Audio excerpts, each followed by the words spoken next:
Okay, if we look initially at the historical perspective and try to understand why previous well-intentioned reform efforts have not succeeded particularly well, then we can go back to the early 1950s and look at how reform calls for American education have been based largely on ideological considerations with only sporadic connection to the research.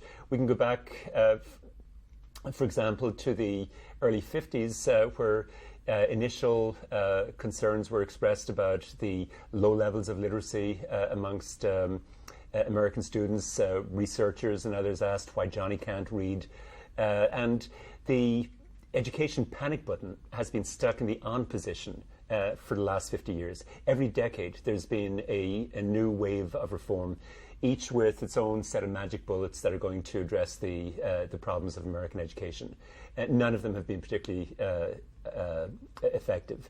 And partly they haven't been effective because the ideologies that they've been based on have been only partially or not at all connected to the actual research.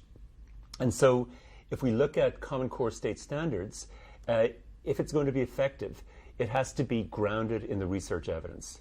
So if Common Core is implemented in a pedagogical vacuum, or if it's implemented in in a way that doesn't connect with the broader evidence about what works in schools, then it's likely to end up on the garbage heap of one more failed set of reforms.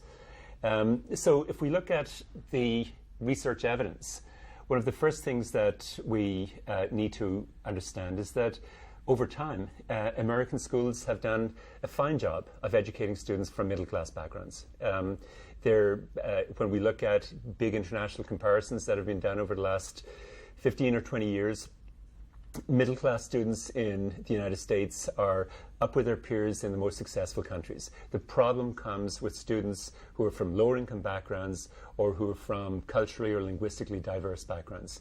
Those students are not succeeding well. And so if we go back to some of the early reform efforts, we can go back even to the McCarthy era of the 1950s, where schools were, and this is a quote, accused of being the handmaiden of communist efforts to corrupt the will of the American people. I think that shows very clearly how ideologies are infused with efforts to reform schools, not just in the United States, but in many countries. Later on in the 50s, after Sputnik was launched by the Russians, there was panic in American educational circles and amongst politicians because the Russians were ahead of us in terms of their technological innovation. They were the first to get into space, and the schools were blamed for this. And a particularly vocal advocate for getting back to the basics and getting rid of the permissiveness in schools was Vice Admiral Hyman Rickover. He wrote a book called Education and Freedom that came out in 1959.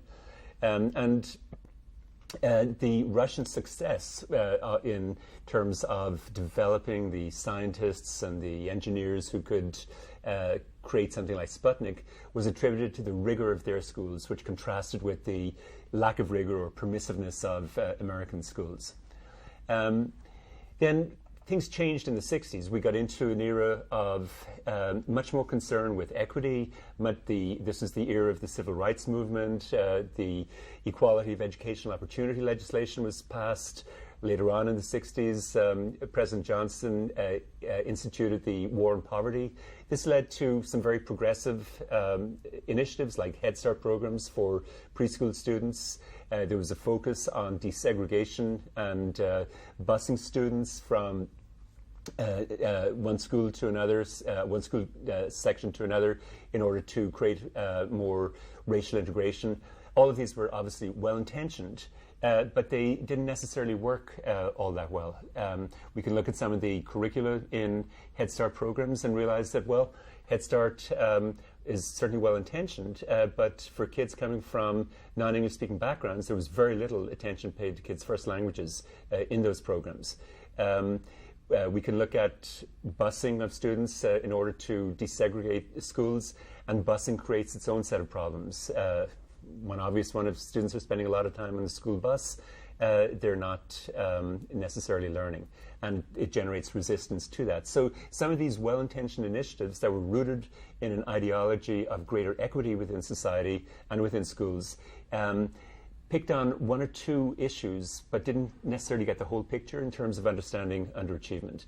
Then in the 70s, we move on to the era of bilingual education, where equality of educational opportunity for linguistic minority groups was seen as requiring that we pay some attention to the fact that they come to school speaking a language other than English.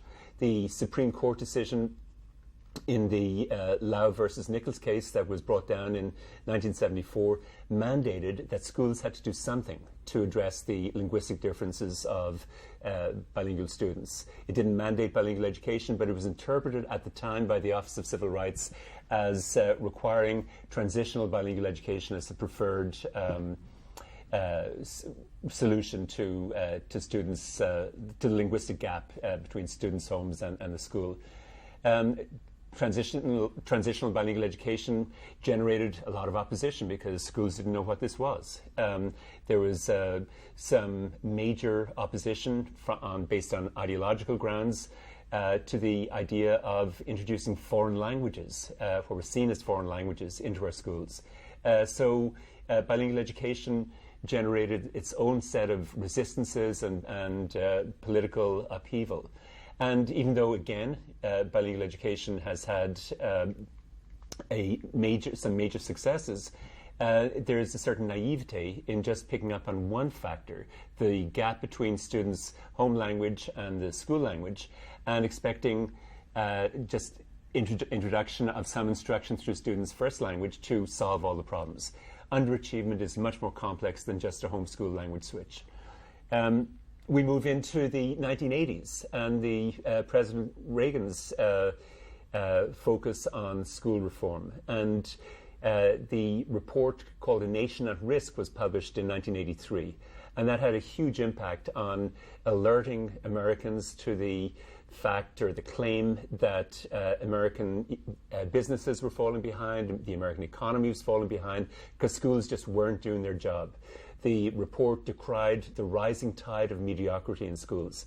And there's a famous quotation that was early on in the report that says, "Our once unchallenged preeminence in commerce, industry, science, and technological innovations is being overtaken by competitors throughout the world." So in other words, the problems that American business and companies were seen to be having in competing internationally at that time was attributed to the failure of schools. Again, literacy crisis, panic buttons were pressed. It's interesting and ironic that when the economy improved a few years later and American workers were seen as the most productive in the world, were measured as the most productive in the world, nobody who was pushing those panic buttons turned around and congratulated the schools. So we've got a little bit of doublethink or hypocrisy in terms of some of the issues that were being highlighted here. And then we come to the more recent era of No Child Left Behind, which was initiated in 2001. And the Reading First program was a major tool within No Child Left Behind, focused on raising achievement levels among low-income students. So the idea was that we'll put a lot of money, and $6 billion was poured in over 6 years into the Reading First program. We'll put a lot of money into trying to close that achievement gap, and then we'll have implemented equity, and we'll have lived up to the name of the law, No Child Left Behind. So this was a genuine attempt to put underachievement on the map and to do something about it. The problem was that No Child Left Behind and Reading First were totally unhinged from the research, even though they claimed, and the rhetoric of the time was that the initiatives were scientifically proven. Basically what policymakers did was cherry-pick some aspects of research and ignore what didn't conform to their ideology. So, for example, No Child Left Behind increased the amount of standardized testing that schools were subjected to. It highlighted the fact that we needed to be accountable, that teachers needed to be accountable, and the only way to do that was to measure students' progress constantly.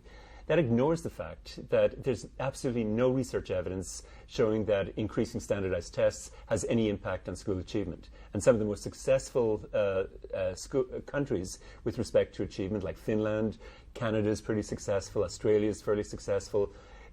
These countries have far less testing in general, and standardized testing in particular, in comparison to the United States, and yet they're doing much more. Reading First was also highly problematic in that it picked out as its magic bullet the fact that we needed to teach phonics effectively. Nobody can dispute that. We need to teach all aspects of reading effectively. But systematic phonics instruction became the buzzword. And Reading First would only fund programs that had intensive systematic phonics instruction. They refused to fund programs in New York City, for example, because these programs included classroom libraries of books to expose children to books. No. That was not scientifically proven, according to the ideology that underlied Reading First. So what happens? 6 years later, the evaluation of Reading First shows that it had minimal effect on reading. It had some small effect on decoding skills in grade 1, no effect whatsoever on reading comprehension. There was no improvement in reading comprehension scores as a result of reading First, and no improvement in reading engagement. So again, the point here is that when we cherry pick the research that we pay attention to, when we let ideology dominate evidence, then we end up with a lot of wasted money, a lot of demoralized teachers, and a lot of underachieving students. So where does the Common Core State Standards fit into this? The Common Core State Standards have a lot of things going for them. They've been very thoughtfully worked out. The intentions are good, as in other reforms, but unless they are rooted in what the empirical research is actually saying, they're not going to be effectively implemented in our schools. And so in the next section, I'll talk about what the Common Core State Standards are, what some of the positives about them are, what some of the potential negatives are if we don't address the actual research in their implementation.